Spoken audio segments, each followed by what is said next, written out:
Hi everyone, it's Rederawl again, and Game of Thrones episode 4 just came out today. Now, before I get into it, there will be spoilers, so just be aware of that before you get too far into this video. Other than that, let's get into it. And the episode starts out this week with at Castle Black again, and it shows how Jon and Ed are discussing about him leaving the Night's Watch and how he shouldn't leave because of what's coming with the White Walkers just across the wall.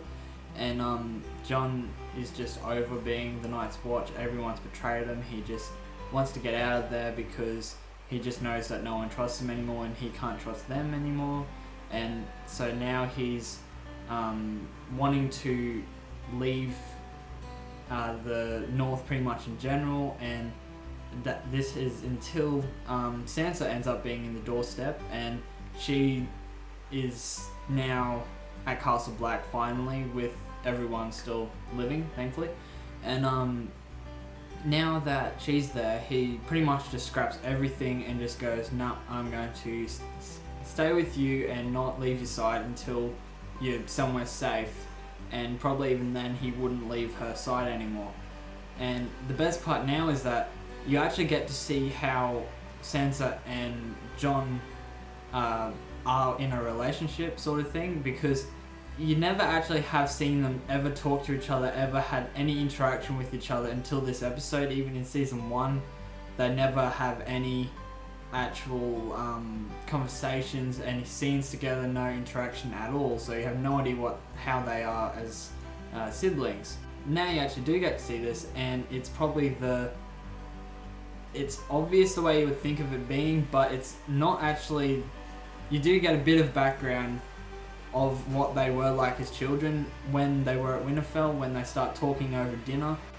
It's just a really good scene. You get to actually see something very different in this episode that you haven't seen before with the Starks. They're finally starting to reignite. They're finally starting to become a family again, but hopefully everything is going to turn out fine. I'm hoping so bad that they actually turn out to all reunite and all work as one to take back Winterfell. Also at Castle Black, it is a very short scene, but it shows how much Melisandre regrets about Stannis being the Lord of Light's chosen one, pretty much. And what happens pretty much is a very, very short conversation between Melisandre and Davos, is saying that how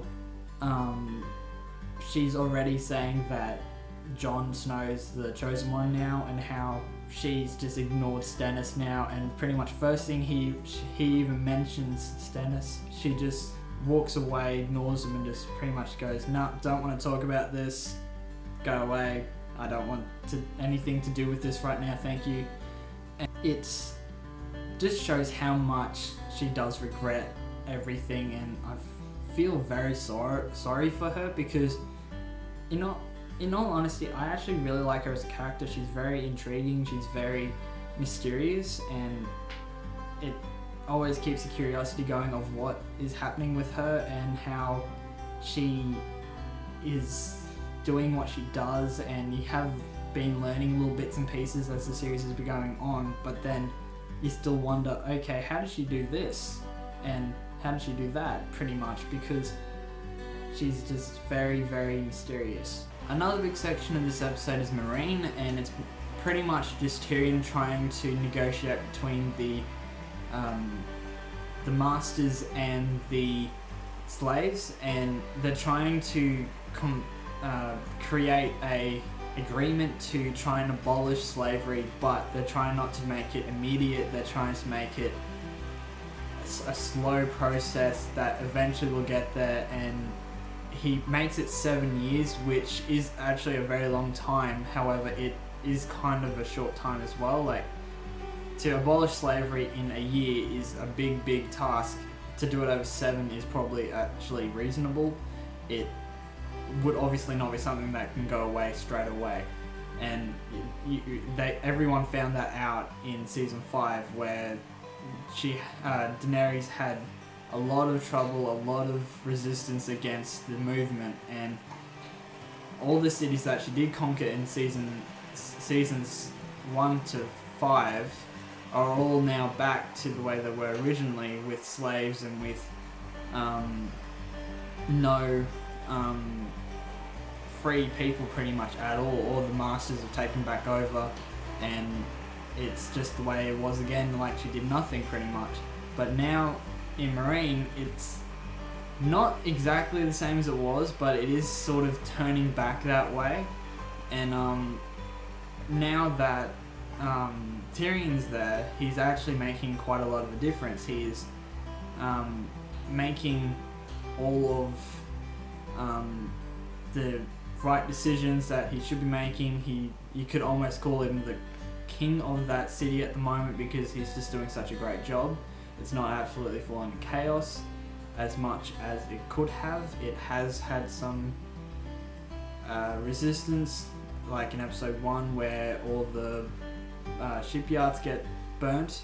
Other than that, it does show both sides of the situation. It has Grey Worm and the advisor of Daenerys.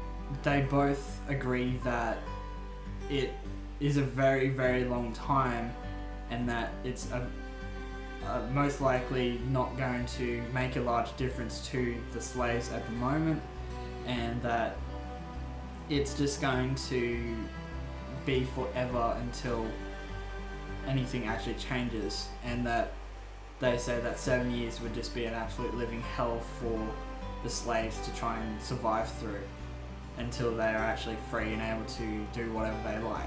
And what really was really great about this scene was that how Tyrion was just, yep, everything, I'll just do whatever you want, but you gotta do this for me, you gotta do that for me, sort of thing. Like, he just played it so calmly, so smoothly. It shows how both sides of the coin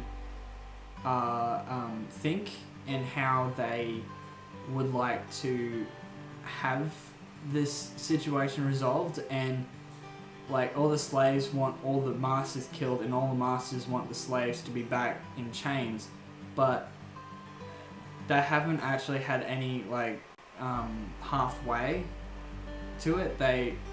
But Tyrion is finally getting somewhere with it. Like, he's trying to compensate them for what they would lose in money for these for losing the slaves, and then the slaves are going to be free for the rest of their lives. But then if the slaves are free, it could also be a big backlash on the slaves themselves, because of how in seasons 4 and 5, I think, they have shown how slaves have actually gone more downhill than uphill for losing their masters, and it just could make a more worse situation than a better, but you never really know how it's going to go until it actually happens and it goes through with it. And this makes me move on to my next character, Daenerys, and she's almost becoming a Tyrion. She just keeps on surviving just about everything. In this episode, she was possibly going to be killed off if situations didn't occur that did happen in this episode. She was taken into a trial type situation. It was in the same building that she had the pregnancy ceremony happen when she had a child from Khal Drogo. And what happens is that all the other Khals are discussing what to do with her, and a lot of them are pretty much just saying that they want to kill her and just rape her as well. And thankfully she gets out of this situation, because she just starts talking. They all think they're crazy, she's crazy, and then she just starts burning the whole place down, and they don't realize why she'll be doing this. She's like, they think that she's going to be killing herself as well, but in the end she's just standing there in the flames perfectly fine, while all the others are getting burnt to death pretty much. And first thing after this happens, she walks out of the building, and then all of the Dothraki in that town are pretty much surrounding that building, thinking what the hell's happening. And then they realize, oh, okay, she's alive. Crap, how is this happening? And they all just bow down to her, and now she's pretty much the ruler of the Dothraki now. And it's just really cool to watch because it's almost the exact same situations that she was in with Meereen and with all the other cities, that she just walks in, conquers, and they just all obey her first thing pretty much. And now into some of the boring or just sort of saying locations of each character's section of the episode.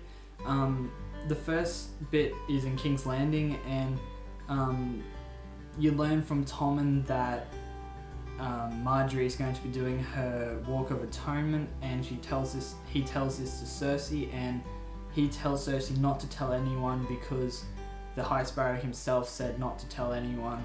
And guess what she does first thing? She goes straight to the small council, tells them all about it, and now Marjorie's mum knows about it, and now they want to get an army in there and to stop it first thing it starts happening. And it is going to end so badly with this. There's going to be a huge civil war, and it's just going to end so badly, I think, if this does go through. And I think it will because of the trailer that they showed for season 6, where there's an army surrounding the High Septum and the King's Landing itself. And if this starts happening, it's going to be almost a Meereen type situation inside King's Landing itself. And I really think that some of the royal family will not survive this. Probably, most likely, definitely some sparrows will get killed off, but I think some royal family people will as well. The next section is that they do show Marjorie back in the jail area. I think it's under the High Septum, but I'm not 100% sure where it is actually in King's Landing that all this happens, where the people are jailed, but I think it is under the High Septum. And it shows Marjorie and how she's sort of just trying to talk her way out like Cersei did as well, and she's getting there, but I think the High Sparrow does know what she's trying to do as well, and she convinces him to go and see her brother Loras, and he is extremely beaten down mentally and physically. He's just about on the verge of giving up. He just wants to get out of there, and if this happens, he's going to be killed off pretty much instantly because they'll learn of all his big massive sins that will end with his death pretty much. And it's just going to be a lot of deaths. I think that's going to happen in King's Landing soon. It just sounds like everything's going to turn to chaos, and it's just going to be really cool to watch, but then also really bad because you're just going to have no idea who's going to survive this whole situation. And it could turn out really cool, and it could turn out extremely bad, and you just don't know how this situation could end up. And the next scene that they have in here is also, they show you where Theon is, and he does end up being back at the Iron Islands. First thing he walked into the throne room pretty much where his sister is. She looks like she just wants to kill him instantly for how he could just walk back into the Iron Islands after what he has done to all the army, and how she herself tried to save him from Ramsay and he refused to go with her. Pretty much, she treats him really, really harshly until he says one line, and that is, "I want you to be ruler of the Islands, I will help you." And she's just like, "Oh, cool, okay, I don't hate you anymore." That is pretty much all that happens in that scene. It is setting up for something, and at the end of this episode, it does show the preview for the next episode, and she is running for the ruler of the Islands. So it is leading to somewhere, and I just don't really know where this may end up. It could be a really cool plot line in the series, or it could just be a complete waste of time to watch.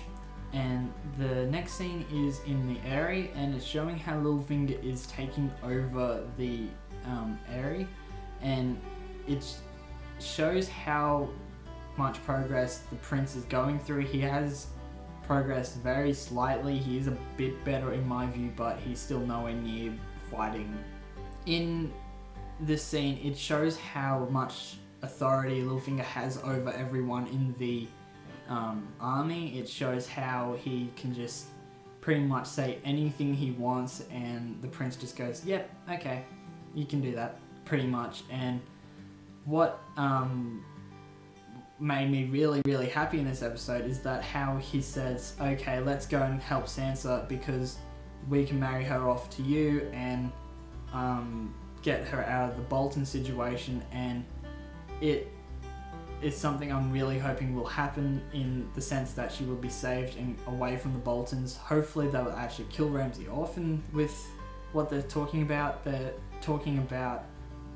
making an army and taking it to Castle Black to then fight against the Boltons and to get Sansa back out of all the chaos that's happening up in the north.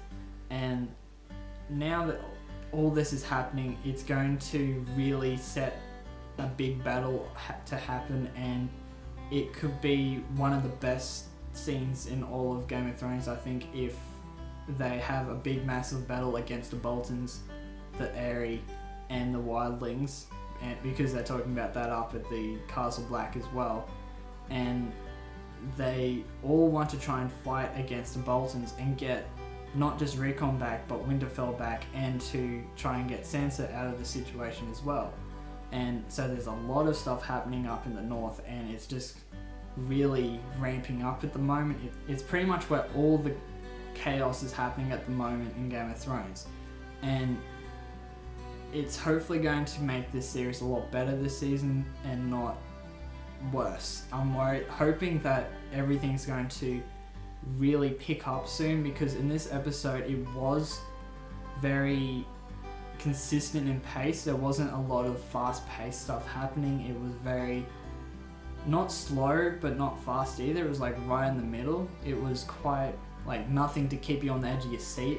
It felt like a setting up episode for things to come, and I'm hoping that everything is going to ramp up pretty quickly, and I believe it will soon because of how everything's getting set up for something. Thank you so much for watching. There was a lot to get through today, but thank you for getting through everything with me today. And if you like this video, please give us a thumbs up, and if you would like to subscribe, please do so. I'll have a link up for it up here, and I'll also have a link over here for my other talk for Game of Thrones episode 3 last week, if you'd like to see that.